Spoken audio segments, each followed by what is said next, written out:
Turki adalah destinasi pelancongan yang sangat menarik. Di sini kita akan menemui banyak landscape muka bumi yang indah, dengan pemandangan berbatu yang sungguh menakjubkan dan peradaban yang sangat luar biasa. Negara yang indah ini mempunyai banyak monumen yang tidak ternilai, dengan peninggalan sejarah yang mengingatkan kita tentang sejarah luar biasa Turki. Tanah Turki adalah saksi budaya yang berbeza antara Greece, Rom, Osmania, pengaruh Utopia dan banyak lagi. Bursa adalah bandar keempat terbesar di Turki.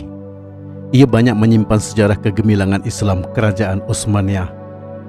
Meminjam kata-kata tim kembar kami, Abang Ali, jom, let's go, kita ke sana.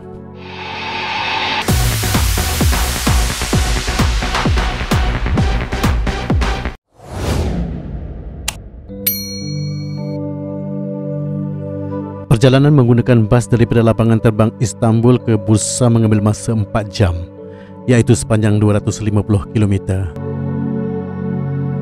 Kita akan melalui jambatan di Selat Bosporus yang memisahkan dua benua, Asia dan Eropah.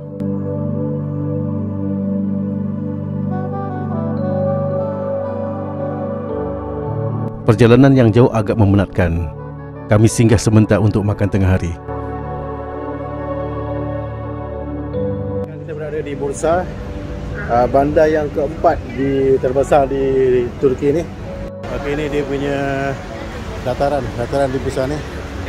Di sebelah belakang sana kita ada satu masjid tertua dan terbesar di Bursa ni, iaitu Masjid Grand Mosque.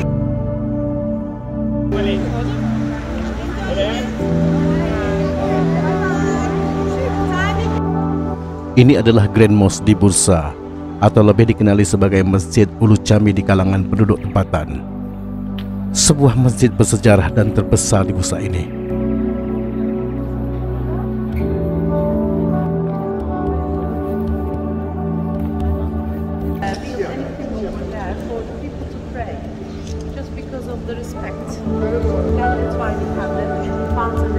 Masjid ini dibina semasa pemerintahan Sultan Bayazid I, Sultan ketiga Kerajaan Osmania.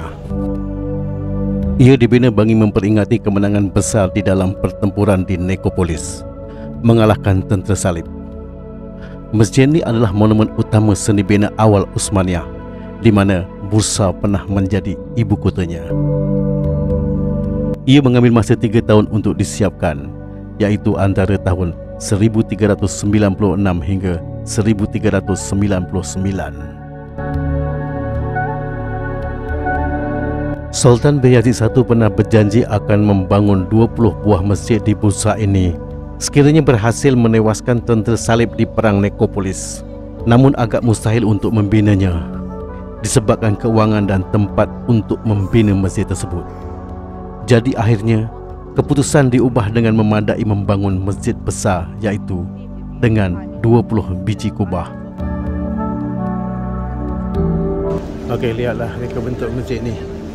Dia mempunyai kubah sebanyak 20 kubah kesemuanya. Inilah dia, 20 kubah yang terdapat di dalam masjid ni.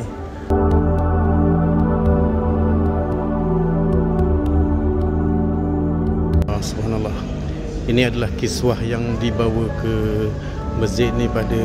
Kiswah ataupun kelambu Kaabah ini pula telah dihadiahkan oleh Sultan Selim I sempena penaklukan Mesir dan Hijaz pada tahun 1517. Ini kerana Grand Mosque ini adalah merupakan salah satu daripada 5 masjid terpenting di dunia Islam pada waktu itu. Satu lagi yang paling istimewa dengan masjid ini adalah ukiran dan lukisan kaligrafi atau tulisan khat. Hampir keseluruhan dinding dan tiang masjid ini dipenuhi dengan lukisan kaligrafi. Terdapat sebanyak 192 karya daripada seniman Turki Osmani terkenal berada di sini. Subhanallah. Tulisan-tulisan khat yang berumur lebih daripada yang beratus tahun juga. Betul. Beratus tahun. Maknanya ini memang tak pernah tak pernah digantilah. Betul. Cuma yang saya baca dia ada pernah dicuci saja. Betul. Kebanyakan kaligrafi ini adalah kaligrafi asal zaman pemerintahan Utsmaniyah. Gubahan tersebut termasuklah ayat-ayat Al-Quran, hadis, 99 nama Allah, nama-nama Nabi Muhammad yang berbeza dan nama-nama ulama besar Islam. Dia banyaklah. Contoh yang saya ingat tu lah, wallahi tu yang paling besar. Okey. So wow ni dia banyak, dia punya tu yang banyak menggunakan perkataan wow. Salah satu contohnya wallahi tu lah. So setiap orang Muslim dia kena berpegang pada janji dia tu lah, wallahi apa benda tu semua. Tapi bila dia mungkir janji, bila dia tak buat apa yang dalam wow tu tadi, dia terbalik kan, itulah rupa dia. Jadi setan lah. Setan lah. Antara yang sangat menarik adalah 4 huruf waw dibentuk berbelit antara satu sama lain, menyerupai kepala ular, yang bererti takutlah terhadap huruf waw, iaitu walayah ataupun pemerintahan, wazarah ataupun jabatan, wakalah hak kuasa, wadiah amanah. Dan ia dipandu oleh satu lagi huruf waw, wallahi, iaitu demi Allah. Bermaksud kita diminta untuk lebih berhati-hati atau memberi perhatian untuk melaksanakan sesuatu yang disebutkan tadi. Mimbar kayu bersebelahan dengan mi'raj ini pula dibuat dengan cara tradisional Anatolia Saljuk, iaitu menggunakan kepingan kayu bercantum yang disatukan tanpa paku dan gam. Walnut tree. Walnut tree tu. Kayu walnut. Kayu walnut kayu apa? Kayu pokok walnut tu. Pokok walnut tu. Yang kita makan walnut tu. Dia pakai kayu tu. Dan dia tak ada sebarang paku ataupun apa. Dia sambungan daripada 6,666 punya kayu disambungkan jadi mimbar. Mimbar ni Sebagai tanda rumah. Yang kolam ni kan? Ya, betul. Kolam ni dulu macam apa, seorang Kristian yang tak nak menjualkan tanahnya kepada raja kan.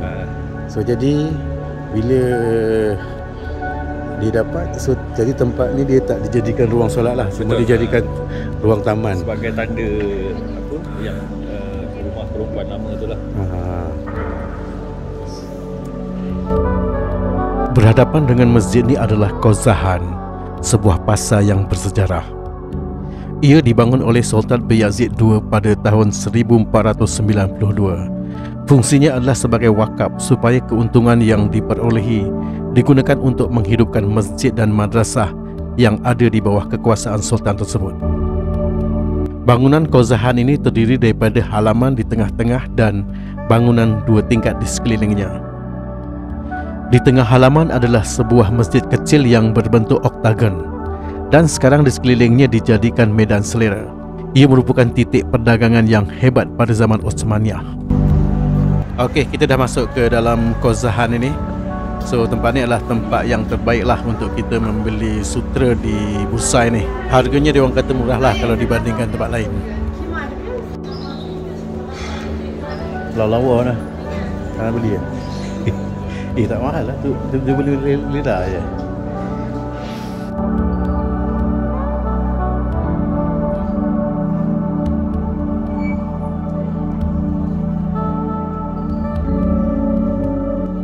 Okey, kita berada di tingkat 1 sekarang. Tapi hari dah nak malam kan, jadi diorang dah start tutup kedai dah ni.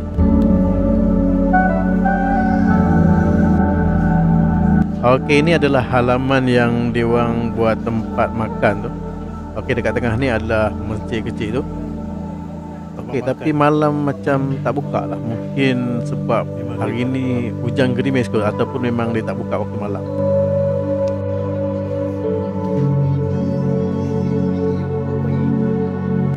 Kita pergi ke depan lagi tengok macam mana.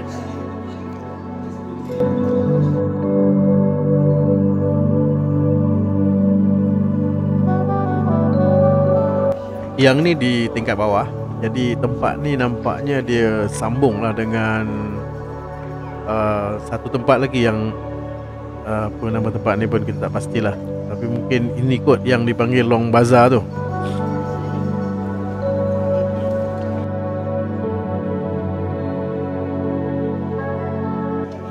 Okey, yang ni pula adalah kedai menjual aksesori diamond dan sebagainya lah.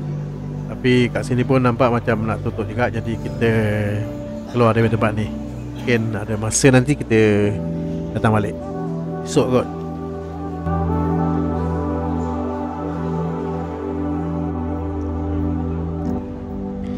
Tidak jauh daripada Grand Mosque ni terdapat sebuah lagi masjid yang bersejarah. Ia adalah Masjid Grand Mosque ataupun Yasil Chami. Dibina semasa pemerintahan Sultan yang kelima Kerajaan Osmaniyah, Sultan Muhammad I, dan siap pada tahun 1424. Green. Nampak lampu dia green lah bang. Dapat. Tu lampu kat pokok. Masjid ini merupakan masjid pertama yang dinding dan lantainya menggunakan marmar. Nama Grand Mosque diambil sempena warna jubin atau marmar di dalam bahagian dalam masjid ini. If you ask me, it's another beauty to see the mosque with the lights like this. This is, as I said, very small mosque, green mosque. So it was built and at the